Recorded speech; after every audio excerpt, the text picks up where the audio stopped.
Welcome to Throttle Adda. My name is Johnny, and we have our Throttle Adda team, Alvin and Mahesh.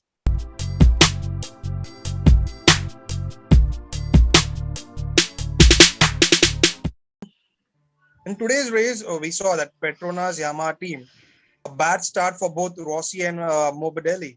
Plus, Rossi was out.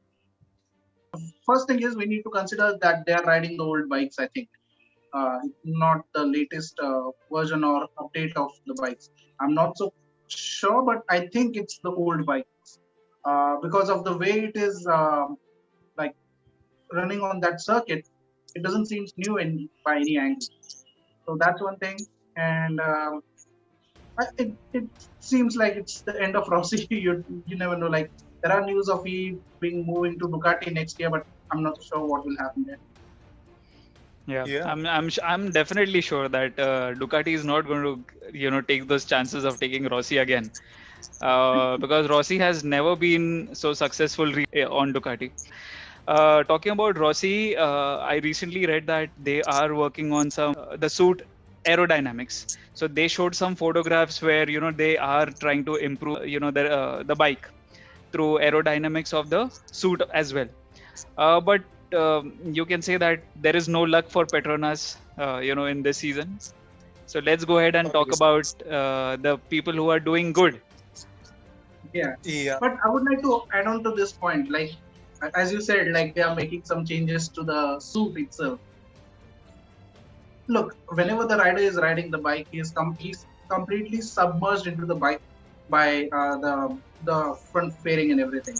I don't know how much of a difference that small changes are. I saw like there was some shoulder fenders which had some winglets, like very tiny lines as winglets, kind of a winglets thing, or you can say that kind of a design which would cut through the air. But do you think that is going to make a difference? I don't think so, because for years they have been using the normal ones. Right. But whenever in a straight line speed, you don't see the rider. The only thing that you can Right. see is some of his fingertips, his head, and his shoulder. But the shoulder is hidden behind the visor of the bike. So I don't know what Petronas is up to.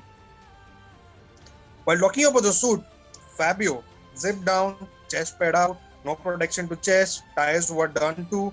But he fought. He fought till the end. You think that 3 second penalty was a fair decision? Look, whatever happened on the track, we all saw that. It is said that the airbags deployed. So you saw his foot coming up, like he left the left foot was in the air. At that point of time, he went off the track. He was on the extra track, which is mostly used Right. to give penalties. So because of that reason, he lost that position, what he was in, and I don't think it was a harsh decision by any chance over there. Like it by the rules here, it is considered to be a shortcut. But the thing is, he was very unfortunate to have such kind of incident in middle of the race. It was. He was not comfortable with the abdominal guard that he was wearing at that time. Yep. Right. Fabio has been an unlucky chap, for so many races now. I don't know why Yamaha doesn't figure out which tires to use, because KTM did use both hard tires, but this time again Yamaha selected to use one hard and one medium. So this was a mistake by the team, and Fabio had to pay the price. Hope for the best. Yeah, but Yep. he is very impressive when it comes to like preserving those tires till the end. It's just that the fight was a very tough today. Being Catalunya, Right. it's a fast circuit. It was a tough fight, and he was hanging on there. He would have ended up second. Yeah, Zarco did pressurize him, and Fabio did lose a few positions. He did do a comeback, but then hard luck for him. Well, the next is both the Hondas were down. No points on home soil. So here comes Marcus again, crashes out again. That was bad luck to him for sure. He like I was expecting him to be in top 10, to be honest. If not top 5, yes, in top 10. But what surprised me was the soft tire combination that he chose. But it was not the soft tire which gave up, it was a front tire. And again, they were down. So there is some talks going on about the tires, about its like the corner walls of the tires wherein most of the bikes tend to slip in the turns. The front end loses its grip while in turn or in braking condition. So that is a talk which is going on about the tires. Yeah, big gamble it is. Yeah, Right. that's See, Marquez is actually creating a very, he has created history in MotoGP already. But a controversial history is, what it is, we have seen throughout these years. He has fought with Rossi, he has fought with, many other riders, and he's playing mind games and strategies with more riders this time, which is not leaving him on a good note. Maybe his MotoGP career will end soon because he's not performing, he's injured, and these mind games are not letting him perform so well, like as a rider, as a sports person, because this is a sport and you need to be, you need to show that sportsman spirit, right? You don't need to play games with yeah. others. So, but he's not doing that, and he needs to figure out and understand that soon. Otherwise, he'll be out of MotoGP soon.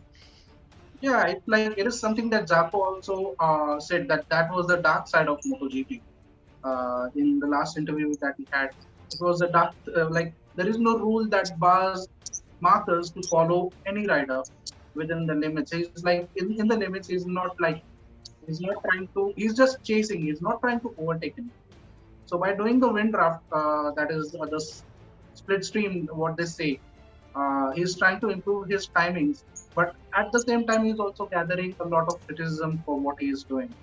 So that is something Marcus needs to work on, because rather than trying to play mind games, as Alvin say, he must focus on his own performance, how he performs, and I think that should be the way forward to him. Forward for him. Yeah. It might have helped him in the previous qualifier, but this qualifier he couldn't. Miller was just in a better position. Joan Mir had a good start.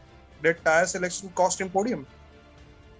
Again, the tire selection. Now, in this past two races, what I've seen and observed is it is KTM which has been very spot on with their tires, if you see.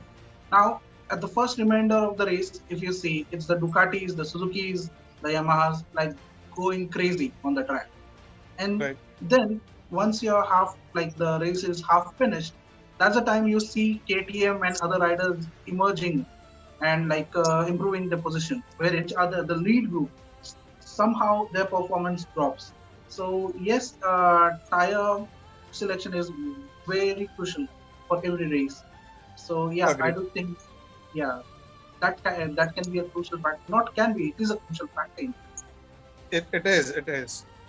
Okay, 3-second penalty for Fabio, but that penalty gave Miller an advantage and a podium. Third position in both championship table and in today's race. How good was he today? He was pretty good. He got a chance to take the third podium because of the 3-second penalty. Otherwise, he could have performed, better today. Otherwise, again, the tires came in picture, and he wasn't able to push himself at the end of the race. Even at the beginning of the race, he did not gain many positions, but he was consistent throughout the race. So the Fabio going off track, made him lucky and gave him the position that he's in today. So with regards to Miller's performance, I really like his performance today. At the start of the race, if you see, he was like the first. He was leading the race when he went into Right. the first corner of the race. So he was doing good. But yes, at the same time, every rider needs to also keep in mind the temperature of the track and accordingly behave with regards to their tires. Like they have to take in consideration all the factors, the temperature, the tire grip, and everything. And he set him in a position wherein he had a chance for podium.